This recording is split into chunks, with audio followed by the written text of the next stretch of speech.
found our place on the branch of an old gum tree. Our feet would sway to a voice in the breeze.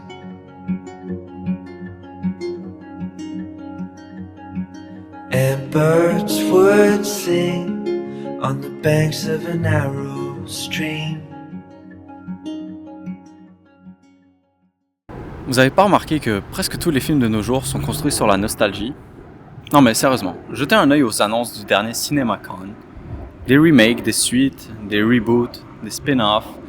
Bref, des films qu'on a déjà vus, ou presque. Sur des dizaines de productions, à peine une poignée sortent du moule. Alors pourquoi on aime tant revenir en arrière? Pourquoi le passé nous rassure-t-il autant? Et surtout, qu'est-ce que cette émotion qu'on appelle la nostalgie? La nostalgie, c'est pas juste une vieille chanson qui nous donne un petit frisson. C'est une émotion riche, profonde, qui traverse les siècles, les disciplines et même les cœurs les plus durs. Pour vraiment la comprendre, il faut faire un peu d'histoire, un brin de psychologie et un détour par la sociologie. Avant d'être une émotion décortiquée en laboratoire ou recyclée par l'industrie culturelle, la nostalgie est un vrai sujet historique. Elle a émergé dans des contextes bien concrets, bien humains, donc des guerres, des exils et des bouleversements sociaux. Bref, des moments où on se sentait loin de chez soi, au sens propre comme au sens figuré. L'historien Thomas Dudman nous aide à retracer cette évolution. Et ce qu'il montre, c'est que la nostalgie n'a pas toujours eu bonne presse. Pendant longtemps, en fait, elle était vue comme un problème médical, un truc à soigner. Puis, au fil des siècles, elle a changé de costume, de symptômes à émotions, et après d'émotions à phénomènes culturels. Et pour mieux comprendre cette métamorphose, Dudman nous propose une lecture en 3 temps. La naissance de la nostalgie médicale, au XVIIe siècle, son expression dans les guerres, donc du XIXe et du XVIIIe siècle, et enfin son glissement vers la culture au XXe siècle. Allez, on remonte le temps, direction le XVIIe siècle. Spoiler, il n'y avait pas encore de remake au cinéma, mais il y avait déjà de la nostalgie dans l'air. La nostalgie, loin d'avoir toujours été perçue comme un sentiment commun et universel, a d'abord été conceptualisée comme une maladie médicale. C'est en 1688, dans sa thèse intitulée Dissertatio Medica de Nostalgia, que le jeune médecin alsacien Johann Hofer forge le terme en combinant 2 racines grecques, donc nostos, le retour, et algos, la douleur. Il décrit alors la nostalgie comme une pathologie mentale et physique affectant les personnes éloignées de leur pays natal, notamment les soldats suisses et leurs étudiants étrangers. Dans cette conception, la nostalgie se manifeste par des symptômes somatiques, donc la fatigue, des insomnies, des pertes d'appétit, voire même des délires. Le traitement suggéré est simple, il faut ramener le patient chez lui. Ce diagnostic médical reflète le contexte de l'époque, où la mobilité commence à s'intensifier, mais reste psychologiquement éprouvante pour les individus, qui sont souvent attachés à une vision stable et géographique de leur identité. Cette première définition ancre donc la nostalgie dans un rapport douloureux à l'espace plutôt qu'au temps. Donc l'exil, la distance et le dépaysement sont au cœur de la souffrance nostalgique. On ne regrette pas encore une époque idéalisée, mais un lieu familier, source de stabilité et d'appartenance. Ainsi, dans ce premier moment historique, la nostalgie est une émotion pathologisée, traduite dans le langage médical de la rationalité moderne. Elle marque aussi l'entrée de la subjectivité et des affects dans le champ scientifique, qui sont un tournant important qui prépare la transformation future de ce concept. On avance dans le temps. Donc 18e et 19e siècle, le monde s'agite, les empires s'étendent et les guerres, surtout les guerres napoléoniennes, envoient des milliers d'hommes loin de leur foyer. Et là, la nostalgie devient massive. Pas juste un petit truc qu'on diagnostique chez quelques soldats suisses, non. Là, ça devient vraiment un phénomène collectif, une expérience qui est plus partagée entre ceux qui partent et ceux qui restent. Les médecins militaires remarquent que les soldats présentent toujours les mêmes signes, donc de la fatigue, de la mélancolie, et une obsession du retour. Mais petit à petit, on commence à comprendre que c'est pas juste une fragilité individuelle. C'est le symptôme d'un déracinement profond, d'une violence intérieure liée à la guerre, au chaos et à la perte des repères. Et ce qui est fascinant, et que souligne bien notre auteur, c'est le poids symbolique que prend la figure de la mère dans cette période. Dans les écrits médicaux, dans la littérature, la mère devient un point fixe, un foyer, la tendresse qu'on a quittée. Elle incarne cette maison rêvée, cette identité qu'on a laissée derrière soi. La nostalgie alors se teinte d'un désir moral, affectif, même presque sacré on pourrait dire. On veut pas juste rentrer chez soi, on veut retrouver une version pure et intacte de ce qu'on était avant la guerre. Et ce n'est pas tout. À cette époque, la nostalgie commence à changer de cible. Elle ne parle plus seulement de lieux lointains, mais aussi de temps révolus.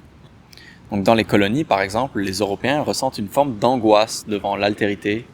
Donc ils voient la chaleur, les paysages et des cultures différentes. Ils projettent alors une nostalgie du chez-soi européen idéalisé. Un climat, une langue, une civilisation qu'ils reconnaissent bien. Ça devient une manière de rationaliser le déracinement et parfois de juste justifier une forme de supériorité. Bref, ce moment historique a un vrai tournant. La nostalgie reste une maladie, mais elle commence à dire beaucoup plus que ça. Elle devient le miroir d'une modernité en crise et d'un monde qui bouge beaucoup trop vite, là où les repères se cassent et où on commence à avoir le mal du temps autant que le mal du pays. On arrive au XXe siècle, et là, la nostalgie, elle va changer de visage, littéralement. Elle quitte la blouse blanche, elle sort du vocabulaire médical et elle entre dans notre vie quotidienne comme une émotion normale, familière, même presque douce. Ce changement, Thomas Dodman l'appelle la démédicalisation. Jusqu'ici, on parlait encore de la nostalgie comme un trouble du déracinement, mais à mesure que les sociétés se transforment, s'industrialisent, s'urbanisent, il y a aussi les guerres mondiales et l'arrivée des sciences humaines modernes, on commence à voir la nostalgie sous un jour différent. Il y a des penseurs comme William James ou Emmanuel Kant qui influencent cette vision. On commence à comprendre que repenser au passé, ce n'est pas toujours une fuite. Au contraire, ça peut être bénéfique. Ça peut consoler, stabiliser, réconcilier. On associe la nostalgie à des souvenirs d'enfance, à la mémoire affective, à cette envie étrange de retourner vers quelque chose qu'on n'a jamais totalement quitté. Et puis, il y a l'explosion de la culture de masse. Donc la photo, le disque, le cinéma, puis la télé et maintenant Internet. Tous ces nouveaux médiums deviennent des machines à faire revivre le passé. La nostalgie devient alors partagée. Elle s'incarne dans des objets, des sons, des images. Elle devient une esthétique, même un langage culturel. Un parfum d'époque qu'on reconnaît immédiatement. Et ce n'est plus seulement un lieu qu'on cherche à retrouver, c'est un temps, une ambiance, une époque, un avant. Le passé devient un refuge symbolique, une sorte de récit qu'on se raconte pour comprendre le présent. Dans un monde de plus en plus instable, la nostalgie devient une boussole émotionnelle. En bref, au XXe siècle, la nostalgie ne fait plus peur. Elle devient un outil pour penser la mémoire et pour apprivoiser la perte, pour chercher du sens dans le changement. Et c'est exactement ce glissement de l'émotion privée vers un phénomène culturel qu'on va retrouver juste après.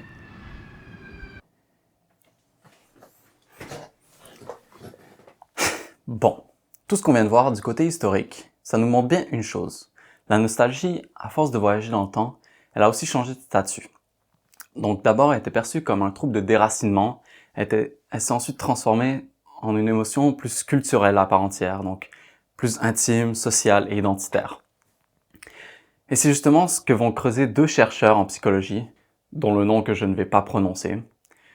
Eux, ils la regardent plus comme un symptôme qu'il faudrait traiter, mais comme une émotion riche, ambivalente, et surtout utile. C'est une émotion qui travaille dans l'ombre de notre esprit et qui, mine de rien, elle joue un rôle clé dans notre équilibre psychologique. Grâce à leur approche, on va plonger dans la mécanique de la nostalgie et ce qui la déclenche. Donc, qu'est-ce qu'on ressent exactement, à quoi elle sert au fond? Spoiler, c'est pas juste pour se dire si c'était mieux avant, c'est beaucoup plus profond que ça. Pour bien comprendre la nostalgie en psychologie, nos deux chercheurs partent d'un concept super utile, le prototype. En gros, un prototype, c'est le portrait robot mental d'un phénomène. C'est l'image type qu'on a tous plus ou moins en tête quand on pense à quelque chose. Genre, quand tu penses à un oiseau, tu penses à ça.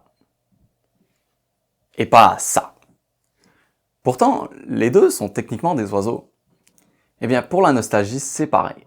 Les chercheurs ont voulu savoir à quoi ressemble concrètement une expérience nostalgique typique.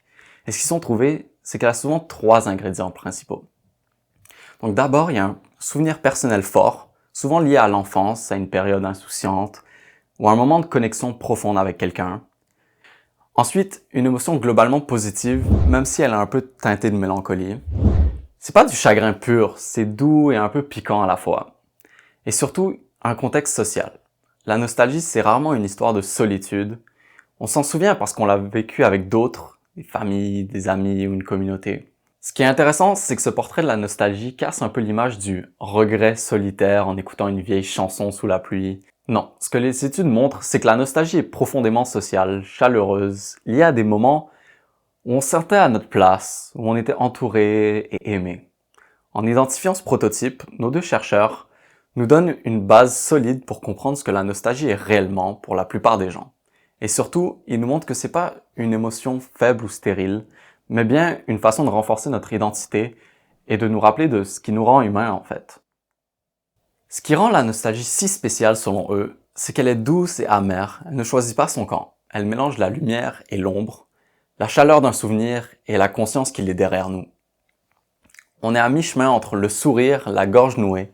Concrètement, la nostalgie c'est un réconfort parce qu'on revisite un moment précieux, un lien fort, une période où on se sentait aimé, où on se sentait bien et où on était aligné avec soi-même.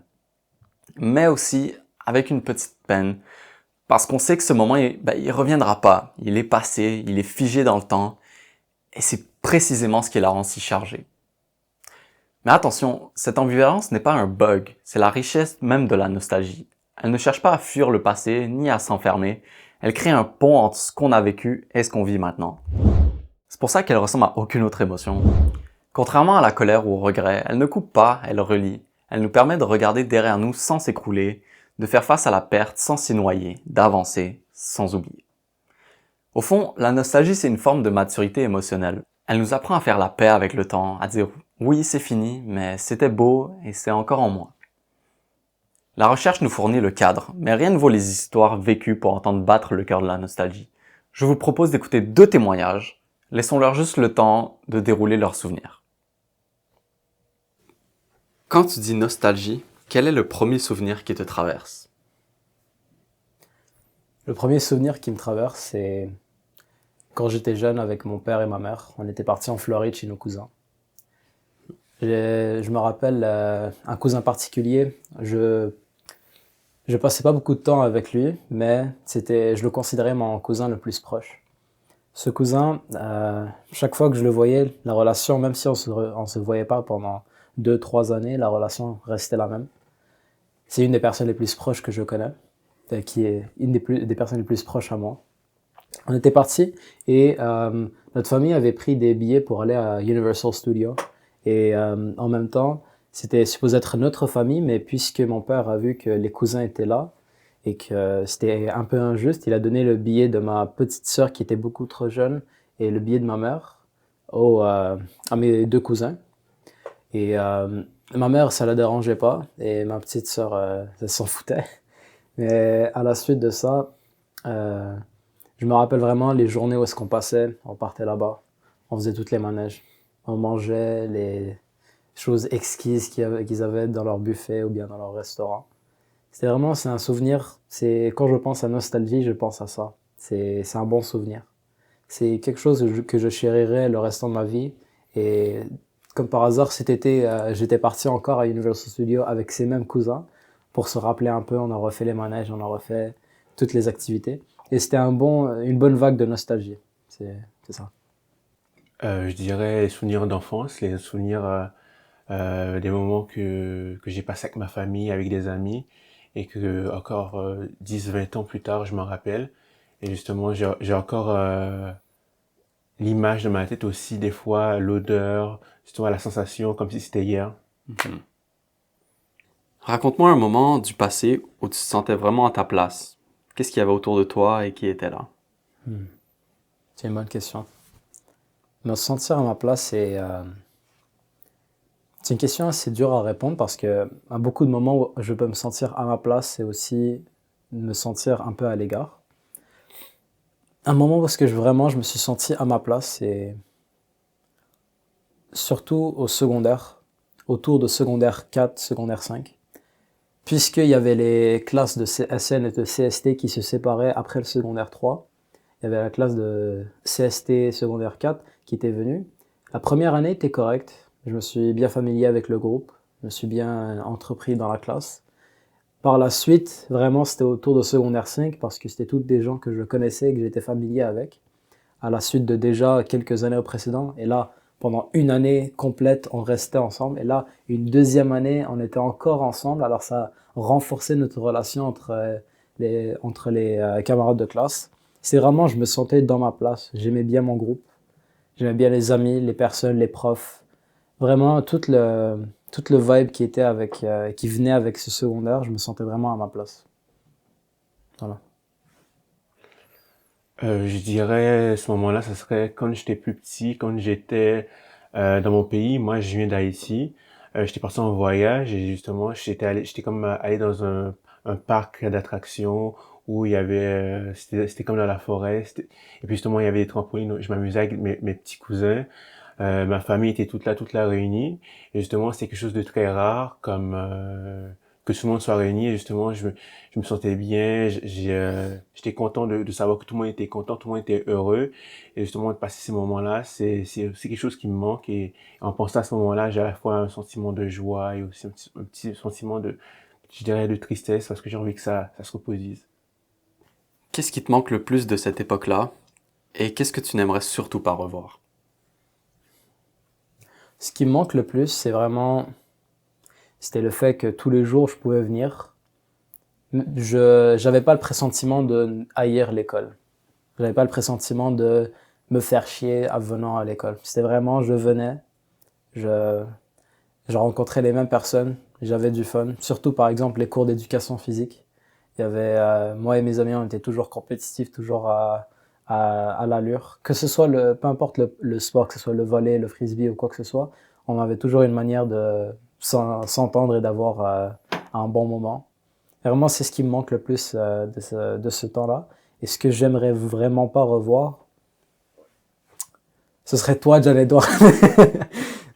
Et en toute sérieuseté, ce que j'aimerais pas revoir, ce serait plus... C'est quand même dur à répondre à cette question-là parce qu'il y a beaucoup de choses auxquelles je peux penser, mais rien ne me vient à la tête. Alors je dirais plus le fait de... je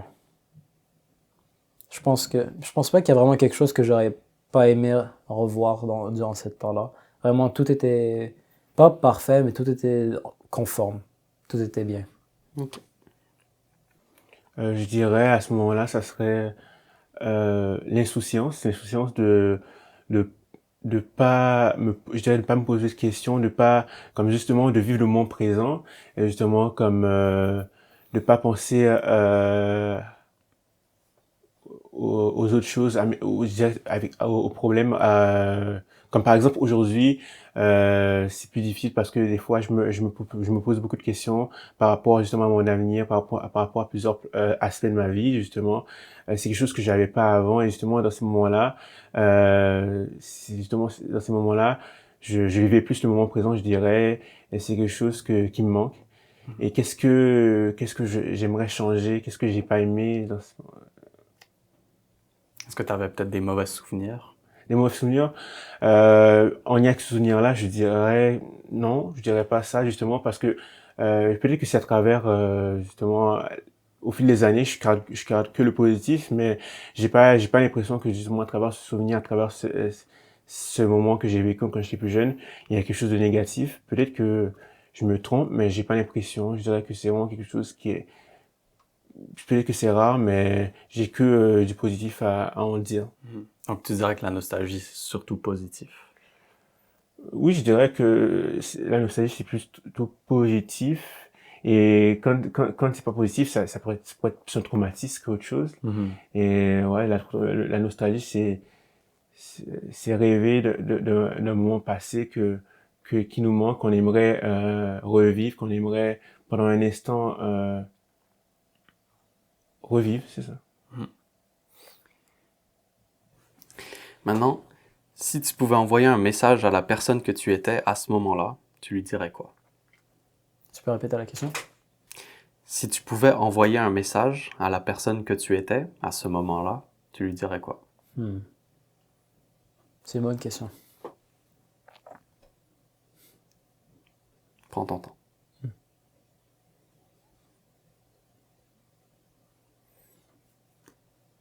Un conseil que je donnerais au moi du passé, ce serait de ne pas perdre mon temps. Je trouve que j'ai perdu beaucoup trop de temps durant mon enfance, durant mon adolescence. Je trouve que j'ai beaucoup trop dépensé de temps à plaire du monde et à essayer de faire quelque chose qui n'était pas de moi. Et je trouve que surtout d'apprécier le moment, parce que je pense qu'au fil des années, j'ai pas assez apprécié le moment, que ce soit avec durant mon secondaire 4, secondaire 5, ou bien durant la fin de mon secondaire avec toutes les festivités qu'il y avait durant ce temps-là et le fait qu'on quittait le secondaire pour aller à au cégep. Alors c'est vraiment, je dirais au moi du passé, de prendre mon temps, de pas gaspiller mon temps et d'apprécier le moment. C'est ce que je fais. Euh, je lui dirais,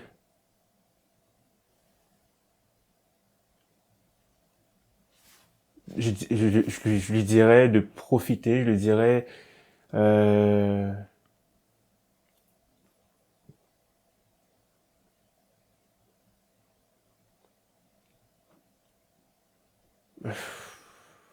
ça, c'est une question, hein. Euh, Prends ton temps.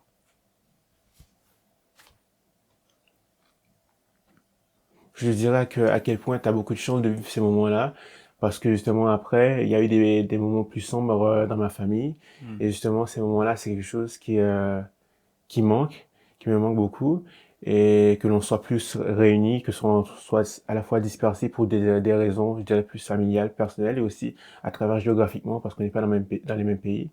Et justement, de, de chérir chaque instant, chaque seconde de ces moments tu vas passer avec ta famille, parce que on sait jamais qu'est-ce que l'avenir nous réserve, et justement que moi, puisque maintenant je sais qui va se passer, de lui dire que de profiter de pas s'entêter sur des petites choses, des petits conflits, justement, laisser passer ce genre de choses-là et justement profiter de chaque instant, de chercher non pas à, je sais pas, avoir raison, chercher à être dans la confrontation, mais justement euh, de- dans l'amitié, dans la fraternité qu'autre chose. Est-ce que repenser à ce souvenir te pousse à faire quelque chose aujourd'hui ou au contraire, ça te freine? Repenser à ça me pousse un peu plus à prendre soin de mon temps. Parce que là, à chaque fois, je me dis si seulement, mais ça m'amène rien. Alors je trouve que j'essaie de faire de plus en plus d'efforts à apprécier le moment déjà, à ne pas perdre mon temps malgré que parfois je suis assez paresseux. Mais je je pense que je tiens à ce que je dis et que je commence à prendre conseil de ce que j'aurais dit à moi-même dans le passé. C'est à peu près ça. Je dirais que ça me pousse à rentrer en contact avec certains membres de ma famille, justement, pour essayer de, de, de, de guérir les plaies qui sont encore ouvertes, pour essayer de passer à autre chose, dire ce qu'il faut dire, comme les non-dits qui n'ont jamais été dits, justement, mettre carte sur table et puis par la suite passer à autre chose pour justement euh, recréer des souvenirs comme ceux qu'on a créés, repasser des moments en famille parce que on ne sait pas ce que la nous réserve. Peut-être que demain, malheureusement, on peut perdre l'un des membres de notre famille et on ne sait pas qu'est-ce que l'avenir nous réserve. Et justement, j'ai pas envie de me trouver la situation dans laquelle je me dis, j'aurais peut-être pu rentrer en contact avec ces personnes-là, justement, de, comme- de se reparler, de discuter pour régler nos problèmes. Et justement, cette occasion-là ne va plus jamais se reproduire parce que cette personne-là ne sera plus là. Justement, de pas être dans le regret d'avoir dit, Mhm. si je savais, j'aurais pu. Et justement, de se dire que comme on a profité de chaque instant, Mhm. qu'on a réglé nos problèmes, qu'on a cherché du moins cherché à les régler, justement, ne pas avoir de sentiment, un vide en se disant que peut-être que ça aurait pu finir d'une autre manière, mais malheureusement, parce que j'ai décidé de laisser ma rancœur prendre le dessus, de, de rien faire. Selon toi, la nostalgie, c'est plutôt un refuge ou un moteur? Et pourquoi? C'est une question qui est pas très... c'est pas très oui ou non comme réponse, c'est assez ambigu.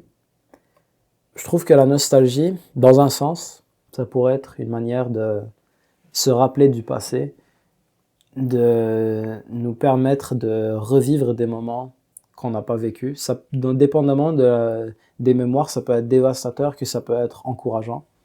Par exemple, dans mon cas, où est-ce que je pense au temps où est-ce que j'étais en Floride avec mes cousins, je crois que c'était vraiment une motivation par rapport à revenir et passer plus de temps et apprécier le moment avec mes cousins. Aussi repartir à Universal Studios et avoir ce moment-là de nostalgie avec mes cousins.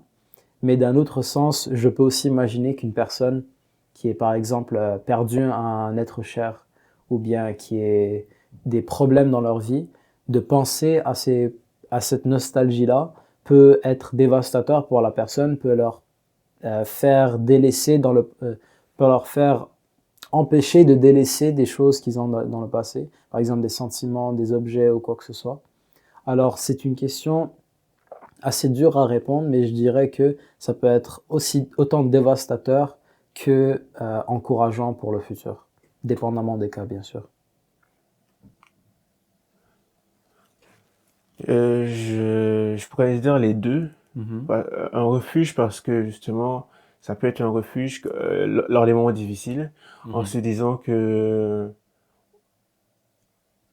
a déjà vécu des moments plus, je dirais plus beaux, plus intéressants, plus joyeux. Justement, ça peut comme nous protéger face au moment d'adversité, par rapport au moment de peine, justement, de repenser à ces moments-là, de repenser au passé, mais aussi ça peut aussi à travers ces moments-là nous pousser à agir pour recréer ces moments-là, justement pour sortir de cette période maussade, cette période où on va mal, justement chercher à en sortir pour recréer les souvenirs que l'on considère comme étant nostalgiques.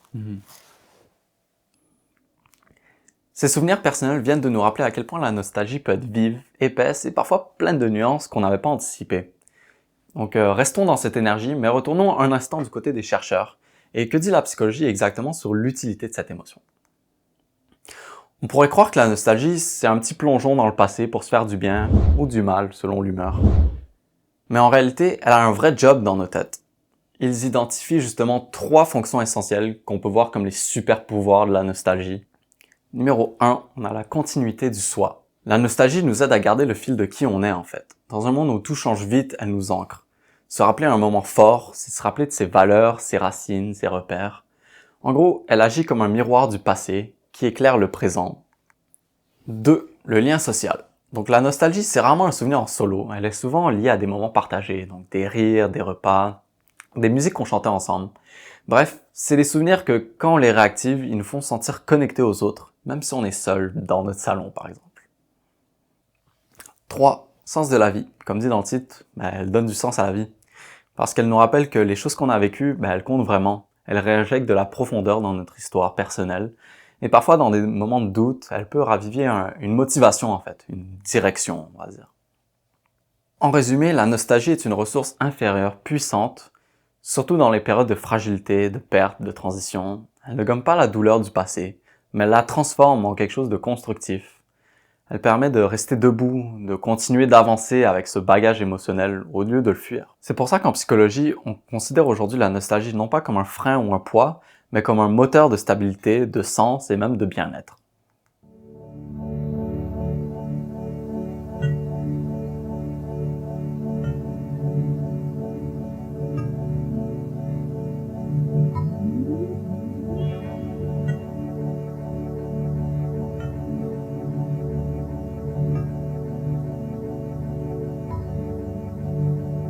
Stay up every single night staring at your phone, either attempting to gather up the courage to turn these demons, these constant reminders of your loneliness into nothing more than a bad dream, or praying just for 1 second you could feel the warmth of equally returned love.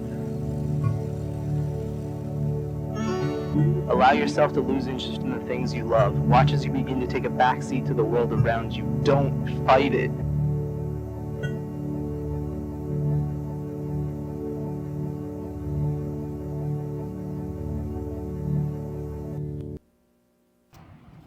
Jusqu'ici, on a vu la nostalgie de l'intérieur, ce qu'elle fait en nous, comment elle nous soutient, nous relie et nous construit. Mais la nostalgie, ce n'est pas qu'un ressenti intime, elle s'extériorise aussi. Elle prend forme dans des objets, des sons et des images, et aussi des tendances.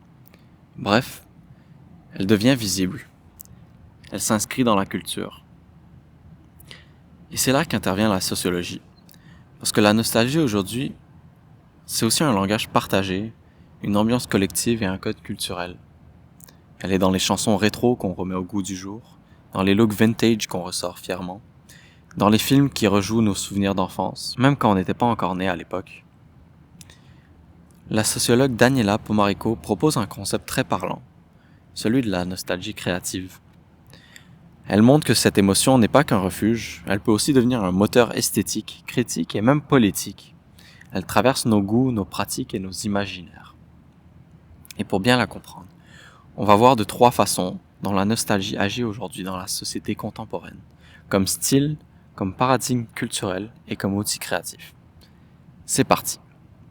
Dans sa thèse Sociologie de la nostalgie créative, Daniela Pomarico reprend une idée du chercheur Paul Gringe. Aujourd'hui, la nostalgie prend 2 formes. Donc il y a d'un côté l'état nostalgique, cette humeur douce et amère qu'on ressent parfois, et de l'autre la modalité nostalgie, celle qui nous intéresse ici. La modalité, c'est quand la nostalgie devient un langage visuel, un look ou même une ambiance. Elle est stylisée, mise en valeur et même vendue. On la retrouve partout, dans les pubs qui imitent les années 80, les remakes de vieux films qui étaient populaires à l'époque, les vinyles qui sont réédités et qui sont remis à la mode, les filtres rétro même sur Instagram. Mais attention, dans cette forme-là, la nostalgie n'est pas forcément authentique. Elle n'est pas toujours liée à des souvenirs vécus, c'est plus comme une esthétique du passé qu'un vrai retour sur soi. On n'a pas besoin d'avoir connu l'époque pour en adopter les codes. Ce qu'on consomme surtout, en fait, c'est l'image du passé et non sa mémoire. En suivant le théoricien Frederick Jameson, Pomarico parle même d'une nostalgie postmoderne, une nostalgie de surface où le passé est réduit à un catalogue de signes à recycler, un style à copier, une vibe à retrouver sans toujours se demander ce que vraiment ça signifiait. Et c'est là que ça devient ambivalent, parce que d'un côté, on ressent un besoin collectif de retrouver du familier et du rassurant, mais de l'autre, il y a ce besoin qui est détourné par le marché, vidé de son aspect et réemballé pour être consommé. Le passé devient alors une matière première à styliser et à vendre. On en fait des stories, des playlists, des collections à revendre, justement. La nostalgie ici, c'est plus une émotion, c'est un produit culturel, à la croisée du cool, du vintage, mais surtout de l'oubli. Au-delà du style rétro et des objets vintage, Daniela Pomarico voit la nostalgie comme bien plus qu'une mode passagère. Pour elle, c'est devenu un paradigme culturel. Autrement dit, une manière dominante de percevoir et d'interpréter le monde. Une sorte de filtre collectif, par exemple, qu'on aurait appliqué à la réalité, presque sans s'en rendre compte. Et ce n'est pas un hasard. Ce paradigme nostalgique émerge dans un contexte bien particulier, la crise du présent. Il y a une certaine incertitude sur l'avenir, une accélération constante. Bref, une époque où beaucoup de gens ont le sentiment que tout va trop vite, que le monde se dérègle, qu'on perd pied. Et dans ce brouillard, le passé devient un refuge symbolique. C'est là que Pomarico mobilise un concept de Raymond Williams, la structure du sentiment. En gros, c'est l'ère du temps émotionnel. Et dans notre 21e siècle, cette structure est teintée de nostalgie. On regarde le présent à travers des lunettes du passé, très souvent idéalisées, même parfois reconstruites de toutes pièces. Ce paradigme ne se limite pas non plus aux objets. Il traverse aussi les discours politiques, quand les politiciens nous promettent de retourner aux vraies valeurs. La culture populaire, donc les remakes de films, les reboots, les revivals de mode et tout ça. Les comportements individuels, par exemple les collections de jouets qu'on aimait quand on était enfant, les vinyles qui ont fait un retour en force, la mode qui est quand même beaucoup plus rétro, et les Polaroids qui sont de plus en plus populaires. Mais attention, cette nostalgie n'est pas seulement réactionnaire. Elle n'est pas toujours là pour dire c'était mieux avant. Parfois, elle sert aussi à critiquer le présent, à chercher du sens, et à réenchanter le monde en se raccrochant à quelque chose de stable, même si c'est un peu flou. Et c'est là que ça devient puissant et un peu paradoxal. Le paradigme nostalgique révèle une tension permanente entre mémoire, amnésie, authenticité, mise en scène. perte et reconstruction. En résumé, la nostalgie devient à la fois un outil critique et le symptôme de notre désorientation. Elle dit quelque chose d'important sur notre époque. Elle dit qu'on avance, mais le regard, lui, il est souvent tourné vers l'arrière. Au cœur de son travail, Daniela Pomarico développe un concept aussi puissant que poétique, la nostalgie créative. L'idée est simple, mais brillante. Et si la nostalgie n'était pas qu'un refuge? Et si elle devenait un moteur pour imaginer du nouveau? La nostalgie créative, ce n'est pas la version figée, muséfiée du passé. Ce n'est pas non plus faire un copier-coller d'un monde disparu. C'est une réappropriation active, critique et parfois utopique. On ne recherche pas forcément à retrouver exactement ce qui était, mais à activer les potentialités enfouies dans le passé pour nourrir le présent. Et pourquoi pas ouvrir des futurs différents. Comment? Par le détournement, le remix, le collage, la citation détournée. C'est ce qu'on retrouve dans certaines œuvres d'art, dans des projets numériques ou des mouvements culturels qui veulent reprendre la parole à travers la mémoire. Par exemple, le rétrofuturisme, que beaucoup connaissent par le steampunk, qui mélange passé et futur dans des récits alternatifs, ou encore le collage numérique, qui recompose des fragments d'histoire pour créer de nouveaux récits visuels. Ces formes s'inspirent du passé, mais pour proposer autre chose, quelque chose qui résiste, qui rêve et qui reconnecte. Cette créativité nostalgique est particulièrement présente dans les mouvements postcoloniaux et féministes, où la mémoire devient un outil de réappropriation identitaire. On ravive des récits oubliés, des figures invisibles, des esthétiques dévalorisées, pour en faire matière à construire, à penser et à vivre autrement. En somme, la nostalgie créative, c'est une réponse culturelle à un présent qui se fragmente et qui perd ses repères. Elle ne nie pas la perte, elle ne gomme pas le manque, mais elle choisit de transformer le souvenir en ressource pour l'art, pour la pensée critique et pour soi-même. À travers l'histoire, la psychologie et la sociologie, on a vu que la nostalgie est tout sauf un simple regard triste vers le passé. Ce qui n'était au départ qu'un mal médical du XVIIe siècle, comme l'a montré l'historien Thomas Dodman, est devenu une émotion universelle, une langue commune, un outil puissant pour raconter qui nous sommes. Grâce à nos chercheurs en psychologie, on comprend qu'elle n'est pas là pour nous enfermer, mais pour nous aider à faire du lien entre le passé et le présent, entre nous-mêmes et les autres, et entre ce qu'on a été et ce qu'on veut devenir. Avec Daniela Pomarico, on découvre qu'elle peut même devenir un acte créatif, critique et collectif. Un genre de moyen pour réenchanter un monde qui va trop vite, en le reconnectant à ce qui a du sens. Pourquoi croiser ces trois disciplines? Parce que la nostalgie est à la fois un fait historique, une émotion intime et un phénomène social. Bref, l'histoire nous donne la ligne du temps, la psychologie nous montre ce qui se joue à l'intérieur, et la sociologie révèle comment elle se diffuse, se transforme et s'exprime autour de nous. Ensemble, ces trois regards dessinent une chose simple mais essentielle. La nostalgie n'est pas qu'un retour en arrière. C'est une manière d'habiter le présent avec des traces du passé et peut-être même de dessiner un avenir un peu plus humain. Alors la prochaine fois que vous ressentez ce pincement au cœur en entendant une vieille chanson, en revoyant une image oubliée ou en croisant un parfum d'enfance, prenez-le comme un signe que vous êtes vivant, que vous êtes aimé et que vous aimez encore. Et si au fond, la nostalgie ce n'était pas juste un souvenir qui revient, mais un avenir qui cherche sa forme dans notre mémoire?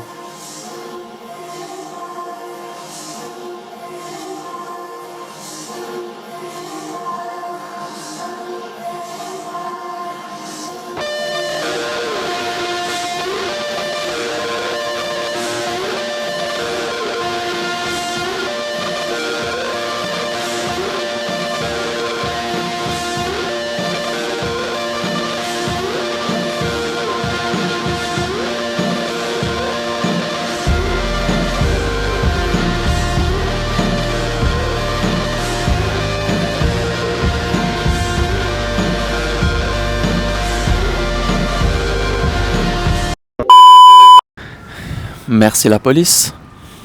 Il y a un feu dans le coin. Je ne m'y attendais pas. Donc, j'étais en train de filmer tout doucement. Ça sent la fumée. Il y a des camions de pompiers depuis tantôt.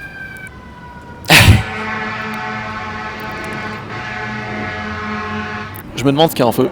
Et ce n'est plus seulement un lieu qu'on cherche à retrouver. C'est un temps...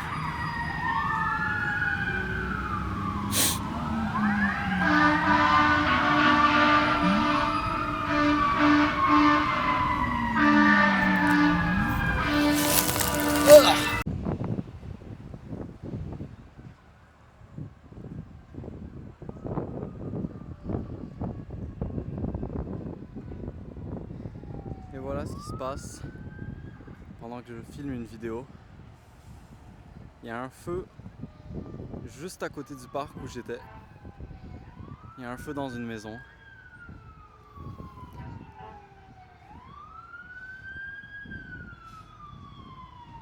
Voilà.